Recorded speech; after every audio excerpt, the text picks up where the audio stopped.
So imagine that you're working in Camunda 8, the SaaS offering, and you found that somehow your DMN file has become corrupted. Maybe you forgot to save it, maybe someone else walked over it, maybe you didn't do a milestone save, or didn't make it into the source repo, or something else happened. This is sadly not an impossible scenario. So what are you supposed to do? Well, I'm going to teach you a small hack. What you can do is actually use the secret hidden APIs of Camunda 8 in order to be able to go and invoke RESTful APIs that directly find any version of the process that you have just deployed.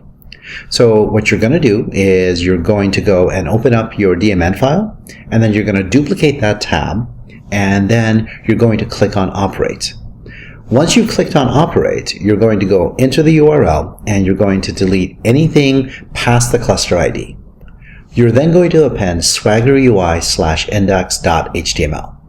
This will expose the actual Swagger APIs that are available to you.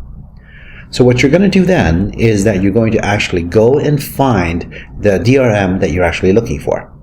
So what I typically do is I'll go here and I'll put a size of 500 for the size of my search, and then I will go and I will search the results. When I see a deployment that actually has the ID that I'm looking for, I will then go and copy the key. Once I have the key, I'll use it over here to invoke for the XML of the DRD that's actually been deployed. Once I have that, I will then take that, I will copy it into the clipboard, and then I will actually load it into my desktop modeler, and voila, there you go. Here's your DMN recovered. Hopefully this has been helpful. If you have any questions, comments, suggestions, other things you'd like to know about how to do this when you're kind of elbows deep in C8, please don't hesitate to comment, ask me questions, email me. I love talking about this stuff. Thank you.